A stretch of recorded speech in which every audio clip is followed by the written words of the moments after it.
el argumento ontológico. ¿Qué significa la palabra ontológico? La palabra ontológico viene de algo verdadero, está hablando del ser, ¿ok? Aquí está hablando acerca de cómo es que el hombre tiene esa idea de Dios. ¿De dónde viene la idea de Dios? Porque el hombre por naturaleza piensa que hay una causa, un principio universal, ¿verdad? Y esa mente, esa idea, proviene de su ser, es una idea ontológica. Y esa idea ontológica es también, obviamente, una prueba de la existencia de Dios. ¿Quién pudo haber colocado en el ser esa idea de que existe un ser superior, de que existe Dios? Algunos propulsores de este argumento son, por ejemplo, Anselmo, Descartes, el filósofo Hegel, por ejemplo. Ellos proponían o propugnaban este argumento. Pero también tenemos el argumento antropológico. Y como bien dice la palabra, antropológico habla acerca del hombre. Ahora, aquí vemos que el hombre es un ser inteligente, pero no solamente es un ser inteligente, fíjate, el hombre puede distinguir entre lo bueno y lo malo, por lo tanto hablamos acerca de una moral. El hombre es un ser inteligente y moral. Es decir, en su propia conciencia el hombre puede reconocer la existencia de una ley moral. Es decir, que hay una autoridad suprema.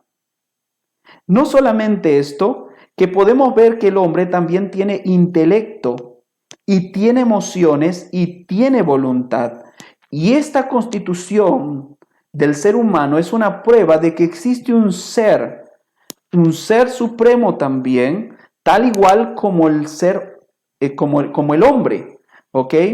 Entonces, este es un argumento también antropológico que nos muestra acerca de la existencia de Dios. Podemos ir al Salmos 94 y ahí en el versículo 9, Salmos 94, 9,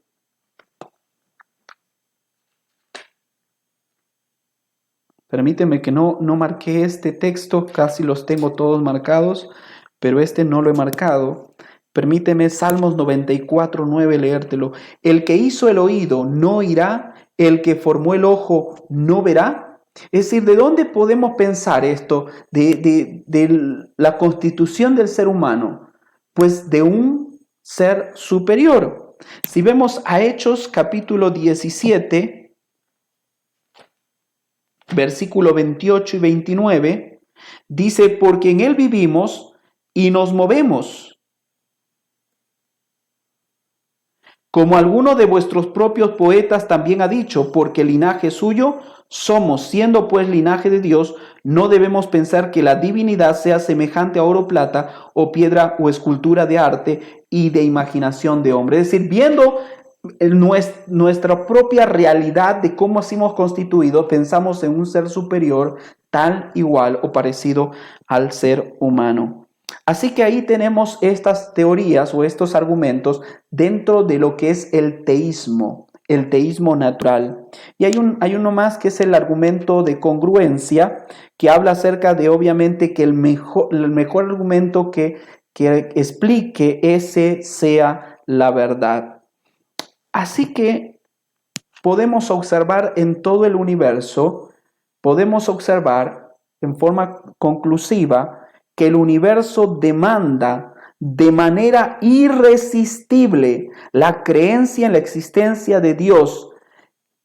Y esto es algo que ningún ser humano puede negarlo. Es decir, vamos a decir, aún los científicos, aún los historiadores, si realmente son honestos consigo mismos, van a terminar aceptándolo.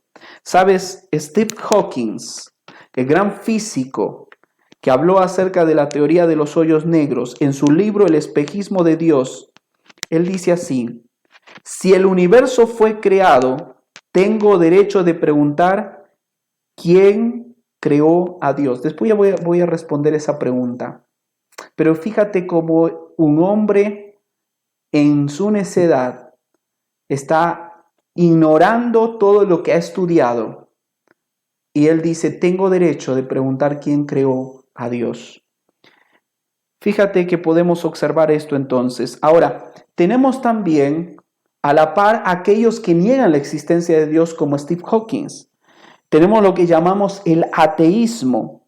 ¿Qué quiere decir el ateísmo? Bueno, es lo contrario, ¿verdad? Si el teísmo es creer en Dios, el ateísmo es no creer en Dios o negar que no hay Dios. Es decir, que Dios no existe. A eso le llamamos humanismo. Es la negación de Dios. Hay un ateísmo práctico y también hay un ateísmo especulativo o dogmático. Es decir, no solamente es aquel que dice, sino que también lo practica, ¿verdad? Eso sería el ateísmo práctico. Tenemos el agnosticismo. Aquellas personas que dicen no podemos negar ni afirmar, por lo tanto nos quedamos con la duda.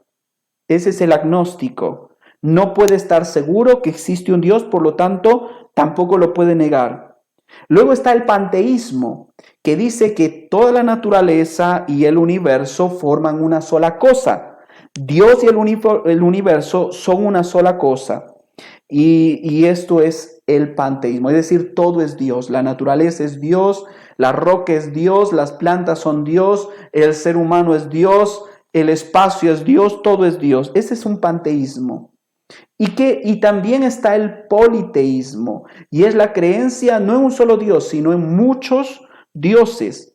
Luego está el materialismo. ¿Qué cree el materialismo? Que solo lo material existe. Por lo tanto, si Dios no es material, sino inmaterial, no existe. El deísmo. ¿Qué es el deísmo? El deísmo dice, bueno, si existe un Dios personal, infinito, santo y creador del universo, pero mira todo el universo como está, mira el mundo como está, mira el caos, la hambre, las guerras y todo. Entonces, ¿qué pasó con Dios? Entonces, que ese ser perfecto le dio la espalda y lo abandonó. Entonces, el deísmo cree que sí, existe un Dios, pero ese Dios lo abandonó librándolo a su destino, al mundo. Fíjate cómo entonces de pronto el hombre trata de negar la existencia de Dios. Vamos a responder a la pregunta de Steve Hawking en su libro El espejismo de Dios. Si el universo fue creado, tengo derecho de preguntar quién creó a Dios. Y otro científico de la misma talla que Steve Hawking, el doctor John Lennox, no John Lennon por si acaso, John Lennox, él escribe lo siguiente. Él dice, sandeces crean sandeces.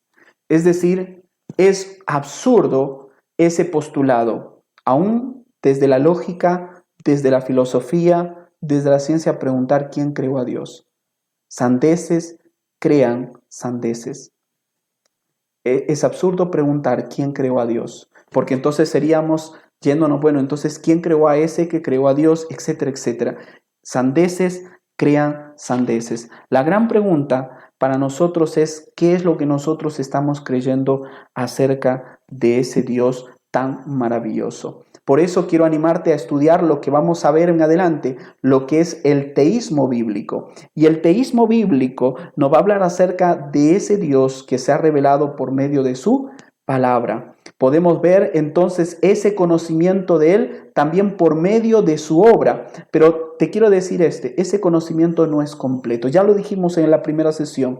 No podemos llegar a conocer a Dios en su totalidad. Pero también todo ese conocimiento que podemos tener, mejor dicho, el conocimiento de Dios es inmensurable. Siempre va a sobrepasar el razonamiento humano. La pregunta de esta sesión es, ¿cómo estás tú conociendo a Dios? ¿Cómo estás conociéndole a Él? ¿Podés ver el universo? Dios existe. Pero también Dios quiere que tú lo conozcas por medio de su palabra. Así que te animo a abrir la palabra de Dios y seguir conociendo a Dios. Que Dios te bendiga. Nos vemos en la siguiente sesión.